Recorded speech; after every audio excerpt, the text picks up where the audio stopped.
Puluhan pesawat nirawak dilaporkan menargetkan beberapa wilayah Rusia pada tanggal 1 September, termasuk Moskow, Tver, Voronezh, Tula, Kaluga, Bryansk, Belgorod, Lipetsk, dan Kursk, menurut pejabat setempat. Militer Ukraina melancarkan serangan drone besar-besaran ke wilayah Rusia. Ratusan drone Ukraina menuju target penting di wilayah Rusia 1 September dini hari. Kementerian Pertahanan Rusia mengklaim bahwa 158 pesawat nirawak ditembak jatuh pada malam hari. Wali kota Moskow Sergei Sobyanin mengklaim bahwa sedikitnya 9 pesawat nirawak ditembak jatuh di wilayah ibu kota Rusia.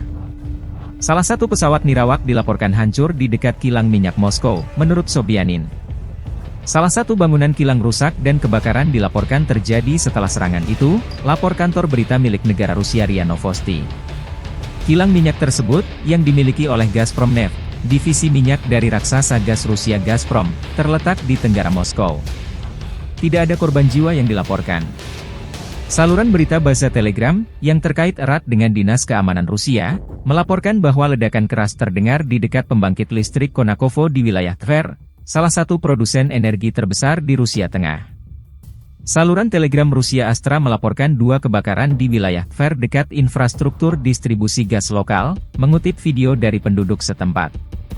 Setidaknya 3 pesawat nirawak dilaporkan menargetkan pembangkit listrik Kashira di wilayah Moskow, menurut Mikhail Shuvalov, kepala distrik kota Kashira. Ia mengatakan bahwa serangan itu tidak mengakibatkan kebakaran, kerusakan, atau korban jiwa.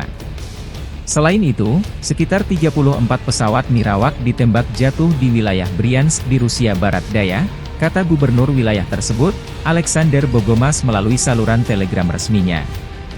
Lebih dari 10 pesawat nirawak dihancurkan di wilayah Voronezh dan beberapa lagi jatuh di wilayah Lipetsk, Kaluga, Ryazan, dan Tula, kata gubernur wilayah tersebut dalam posting di Telegram. 2 lagi juga jatuh di wilayah Kursk, yang sebagian telah dikuasai Ukraina, kata penjabat gubernur wilayah tersebut, Alexei Smirnov. Saat serangan Kiev ke Kursk Oblast memasuki minggu keempat, Ukraina dilaporkan menguasai lebih dari 1.290 km persegi, 500 mil persegi, dan 100 permukiman, kata Panglima tertinggi Oleksandr Syrsky pada 27 Agustus.